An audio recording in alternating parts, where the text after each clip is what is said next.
ಇಂದು ಶ್ರೀರಾಮ ಮಂದಿರ ಗ್ರೌಂಡಲ್ಲಿ ನಮ್ಮ ನಗರದ ಪಥಸಂಚಲನ ಇದೆ. ಇದು ವಿಜಯದಶಮಿ ಪ್ರಯುಕ್ತ ನಡೀತಾ ಇದೆ. ವಿಜಯದಶಮಿ ವಿಶೇಷ ಸುದ್ದಿ ಅಂದರೆ ಸಂಘಕ್ಕೆ ಅಂದರೆ RSSಗೆ 100 ವರ್ಷ ತುಂಬಿದೆ ಈಗ.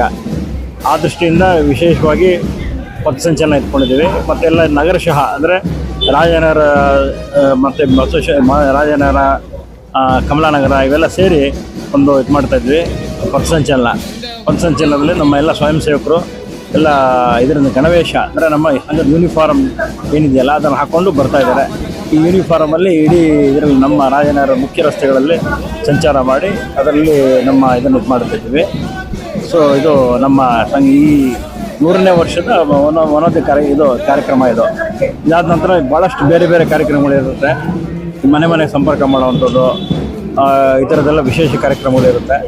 ಸೊ ಹಾಗಾಗಿ ಇದೊಂದು ಮೊದಲನೇ ಕಾರ್ಯಕ್ರಮ. ಈ ವರ್ಷ ಫುಲ್ಲು ಇನ್ನು ಇದು ಕಂಪ್ಲೀಟ್ ಇದ್ರದ್ದೇ ನಮ್ಮ 100ನೇ ವರ್ಷದ ಇದನ್ನು ಆಚರಣೆ ಮಾಡೋದಕ್ಕೆ ಮಾಡ್ತಾ ಇದ್ದೀವಿ. ವ್ಯಾಪಿ ನಡೀತಾ ಇದೆ. ಅದು ಬರೀ ರಾಜ್ಯ ಅಲ್ಲ, ಇಡೀ ದೇಶ ಪೂರ್ಣ ಇದನ್ನ ಇದು ಮಾಡ್ತಾರೆ. ಇವರಿಗೆ ಏನಂತ ಹೇಳಿದ್ರೆ ಈ ಸಂಘದ ಇದನ್ನು ನೋಡಿ ಶಿಸ್ತನ್ನು ಡೆವಲಪ್ ಮಾಡ್ಕೋಬೋದು. ತಾವು ಎಲ್ಲ ಯುವಕರನ್ನು ಕೂಡ ಶಿಸ್ತಾಗಿದ್ದರೆ ಭಾಳಷ್ಟು ಕೆಲಸಗಳಾಗುತ್ತೆ. ಶಿಸ್ತಿನಿಂದ ಏನೂ ಇದಾಗೋದಿಲ್ಲ, ಎಲ್ಲ ಡೈವರ್ಸ್ಟ್ ಆಗಿ ಎಲ್ಲ ಇದಾಗುತ್ತೆ. ಮತ್ತು ದೇಶ ಪ್ರೇಮ ಬೆಳೆಸ್ಕೊಳ್ಳೋದಕ್ಕೆ ನಮಗೆ ಅತ್ಯುತ್ತಮವಾದ ಒಂದು ಇದು ವೇದಿಕೆ ಇದು ಸಂಘದಲ್ಲಿ. ಇವತ್ತು ರಾಷ್ಟ್ರೀಯ ಸ್ವಯಂ ಸೇವಕ ಸಂಘ 100 ವರ್ಷಗಳು ತುಂಬಿದೆ. ಈ 100 ವರ್ಷದ ಸಂಭ್ರಮಾಚರಣೆಯಲ್ಲಿ ನಾವೆಲ್ಲ ಇವತ್ತು ರಾಜಾಜಿನಗರ ಭಾಗದಲ್ಲಿ ಸೇರಿದ್ದೀವಿ. ಪ್ರತಿ ವರ್ಷನೂ ನಾವೇನು ದಸರಾ ಹಬ್ಬಕ್ಕೆ ಸಂಘದ ಕಾರ್ಯಕ್ರಮಗಳನ್ನು ಅನೇಕ ಕಾರ್ಯಕ್ರಮ ಹಮ್ಮಿಕೊಂಡಿರ್ತೀವಿ. ಈ ವರ್ಷ ಮುಖ್ಯವಾಗಿ ನಮಗೆ ದಸರಾ ಹಬ್ಬ ಅದ್ರ ಜೊತೆಲಿ 100 ವರ್ಷಗಳು. ಇವತ್ತು ರಾಷ್ಟ್ರದಲ್ಲಿ ಯಾವ ಸಂಘಗಳು 100 ವರ್ಷ ಇತಿಹಾಸ ಇವತ್ತು ಇಷ್ಟು ದೊಡ್ಡ ಒಂದು ಪ್ರಪಂಚದಾದ್ಯಂತ ಬೆಳೆದ ಸಂಘ ಇದ್ದರೆ ಅದು ನಮ್ಮ ರಾಷ್ಟ್ರೀಯ ಸ್ವಯಂ ಸೇವಕ ಸಂಘ. ಈ ಸಂಘದ ಮುಖಾಂತರ ಇವತ್ತಿನ ಈ ರಾಮ ಮಂದಿರ ಒಂದು ಕಾರ್ಯಕ್ರಮದಲ್ಲಿ ಒಂದಿಷ್ಟು ರಾಜಾಜಿನಗರ ಸುತ್ತಮುತ್ತ ಮುಂದಿನ ಪೀಳಿಗೆಗೆ ಅವರಿಗೆ ಒಂದು ಅರಿವನ್ನು ಮೂಡಿಸುವಂಥ ಕಾರ್ಯಕ್ರಮದ ಜೊತೆಯಲ್ಲಿ ಅನೇಕ ಕಾರ್ಯಕ್ರಮಗಳು ನಮ್ಮ ಹಿರಿಯರು ಹಮ್ಮಿಕೊಂಡಿದ್ರು. ಇವತ್ತು ಕಾರ್ಯಕ್ರಮ ಬಹಳ ಚಂದವಾಗಿ ನಡೀತು. ನಮಸ್ಕಾರ. ಬಹಳ ಯಶಸ್ವಿಯಾಗಿತ್ತು. ಇದೆಲ್ಲರಿಗೂ ಸಂಘದ ಕಾರ್ಯಕರ್ತರು, ಸಂಘ ಚಾಲಕರೇ ಕಾರಣ ಆಗ್ತಾರೆ. ಅವ್ರಿಗೆ ಅಭಿನಂದನೆಗಳನ್ನು ಹೇಳ್ತಾ ಇದ್ದೀವಿ. ಇವರೆಲ್ಲರಿಗೂ ಭಗವಂತ ಒಳ್ಳೇದು ಮಾಡಲಿ. ಮುಂದಿನ ದಿನಗಳಲ್ಲಿ ಇನ್ನೂ ಹೆಚ್ಚು ಸನಾತನದ ಹಿಂದೂ ಧರ್ಮ ಸಂಘಟಿತರಾಗಬೇಕು. ಒಂದಾದ ರೀತಿಯಲ್ಲಿ ನಾವೆಲ್ಲ ಒಟ್ಟಿಗೆ ಸಂಘ ಚಾಲಕರು ಕೆಲಸ ಮಾಡ್ತೀವಿ. ಜೈ ಹಿಂದ್, ಜೈ ಕರ್ನಾಟಕ.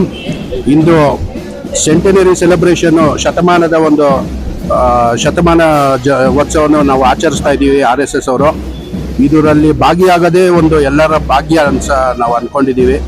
ನಾವು ಸ್ಟಾರ್ಟ್ ಆದಾಗ ನಾವೆಲ್ಲ ಹುಟ್ಟಿರ್ಲಿಲ್ಲ. ಇವಾಗ ಅಟ್ಲೀಸ್ಟ್ 100ನೇ ವರ್ಷಕ್ಕೆ ನಾವೆಲ್ಲ ಇದೊಂದು ಪಾಲ್ಗೊಂಡು ನಾವೊಂದು ಹಿಸ್ಟ್ರಿ ಕ್ರಿಯೇಟ್ ಮಾಡಿದ್ದೀವಿ ಅಂತಾನೆ ಹೇಳ್ಬೋದು.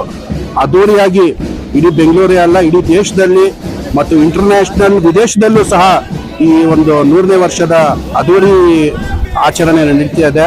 ಇದೆಲ್ಲ ಭಾಗವಹಿಸೋದು ನಾವೆಲ್ಲ ಅದು ಒಂದು ಸೌಭಾಗ್ಯ ಅಂತಾನೆ ಹೇಳ್ತೀನಿ. RSS ಅವ್ರಿಗೆ ಮಾಡಿರುವ ಸೇವೆ, ಯಾವುದೇ ಥರದ ಸೇವೆ, ದೇಶ ಮೊದಲು ದೇಶ RSS ಅವ್ರಿಗೆ. ಯಾವುದೇ ತುರ್ತು ಪರಿಸ್ಥಿತಿಯಲ್ಲಿ ನಾವು RSS ಅವರು ಎಲ್ಲರೂ ಬಂದು ಸ್ವಯಂ ಸೇವಕರು ಉಚಿತವಾಗಿ ಸೇವೆ ಮಾಡಿದ್ದಾರೆ. ಆ ಸೇವೆ ಭಾವನ ನೋಡಿ ಅವರೇ ಮಾನ್ಯತೆ ದೇಶದ ಜನರೇ ಇಡೀ ವಿಶ್ವದಲ್ಲೇ ಮಾನ್ಯತೆ ಕೊಟ್ಟಿದ್ದಾರೆ RSSಗೆ.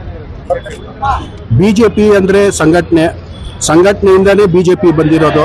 ಅದರಿಂದ ಸಂಘಟನೆಯಲ್ಲಿ ಮನೆಗೆ ನಮ್ಮ ಶಾಸಕರು, ನೆಚ್ಚಿನ ಶಾಸಕರಾದ ಸುರೇಶ್ ಕುಮಾರ್ ಅವರ ನೇತೃತ್ವದಲ್ಲಿ ನಾವು ಒಳ್ಳೆ ಸಂಘಟನೆ ಮಾಡ್ತಾ ಇದ್ದೀವಿ.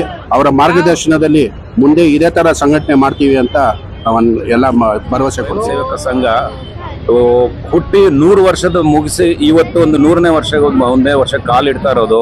ಈ ಸಮಯದಲ್ಲಿ ನಾವು ಪಥಸಂಚಲನದಲ್ಲಿ ಭಾಗವಹಿಸೋದು ನಮ್ಮ ಪೂರ್ವಜನ್ಮ ಸುಕೃತ ಅಥವಾ ನಮ್ಮ ಅದೃಷ್ಟ ಅಂತ ಭಾವಿಸ್ತೀವಿ. ಪ್ರತಿಯೊಂದು ದೇಶಕ್ಕೂ, ಪ್ರತಿಯೊಂದು ಸಮಾಜಕ್ಕೂ RSS ಅಂತ ಒಂದು ಸಂಘ ಮತ್ತು ಸಂಸ್ಥೆಗಳು ಇರಲೇಬೇಕು. ಯಾಕಂದ್ರೆ ನಮ್ಮ ರಾಷ್ಟ್ರ ಪ್ರತಿಷ್ಠೆ ಮತ್ತು ಪ್ರತಿಮಾ ಮತ್ತು ಪ್ರತಿಯೊಂದನ್ನ ಒಂದು ರಾಷ್ಟ್ರೀಯ ಏಕೀಕೃತವಾಗಿ ಮಾಡೋದಕ್ಕೆ ರಾಷ್ಟ್ರ ಸ್ವಯಂ ಸೇವಕ ಸಂಘ ಅನ್ನೋದು ತುಂಬಾ ಉಪಯುಕ್ತ. ಮತ್ತೆ ಅದರದ್ದು ಮಕ್ಕಳನ್ನು ಸಹ ತೊಡಗಿಸಿಕೊಂಡು ಮುಂದಕ್ಕೆ ಪೀಳಿಗೆಗೂ ಒಂದು ನಮ್ಮ ಧರ್ಮ ಮತ್ತು ಅದರ ಮೌಲ್ಯಗಳನ್ನು ತಿಳಿಸೋದು ಒಂದು ರಾಷ್ಟ್ರೀಯ ಸ್ವಯಂ ಸೇವಕರಿಂದ ಪ್ರಮುಖ ಒಂದು ಪಾತ್ರ ವಹಿಸ್ತಾ ಇದೆ. ಇದಕ್ಕೆ ನಾವೆಲ್ಲ ಖುಷಿ ಪಡಬೇಕು. ಇವತ್ತಿನ ದಿವಸ ಪ್ರತಿ ಒಂದು ಭಾಗದಲ್ಲೂ ಅದು ಉಪವಿಭಾಗ ಮಾಡಿ ಪ್ರತಿಯೊಬ್ಬರು ತುಂಬಾ ಉತ್ಸಾಹದಿಂದ ಇವತ್ತು ಒಂದು ದಿವಸ ಎಲ್ಲೂ ಪಾಲ್ಗೊಂಡು ಪೂರ್ಣ ಗಣವೇಶದಲ್ಲಿ ಬಂದು ಸ್ನೇಹಿತರೆಲ್ಲ ಪಾಲ್ಗೊಂಡಿದ್ದು ತುಂಬಾ ಸಂತೋಷಕರ ವಿಷಯ.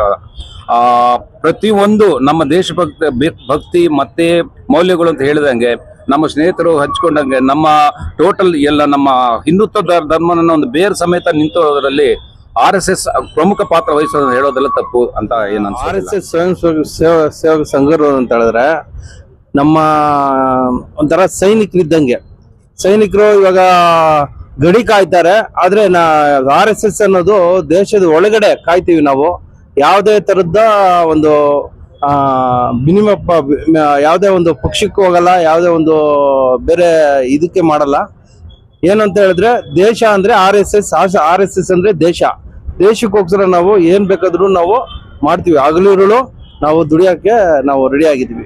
ಯುವಕರಿಗೆ ಏನ್ ಹೇಳ್ತಾರೆ ಕಡೆ ಮಾತು ಎಲ್ಲರೂ RSS ಬಂದು ಸೇರ್ಬೇಕು, ಸೇರಿ ಭಾಗವಹಿಸ್ಬೇಕು. ಸೈನಿಕರು ಅಂತ ಆಗಕ್ಕಾಗಲ್ಲ, RSS ಆದ್ರೂ ಮಾಡ್ಬಿಟ್ಟು ದೇಶ ಸೇವೆ ಮಾಡ್ಬೇಕು ಅಂತ ನಾನು ಕೇಳ್ಕೊಳ್ತೀನಿ ಸರ್. बोलो भारत माता के बोलो भारत माता के जय श्री राम.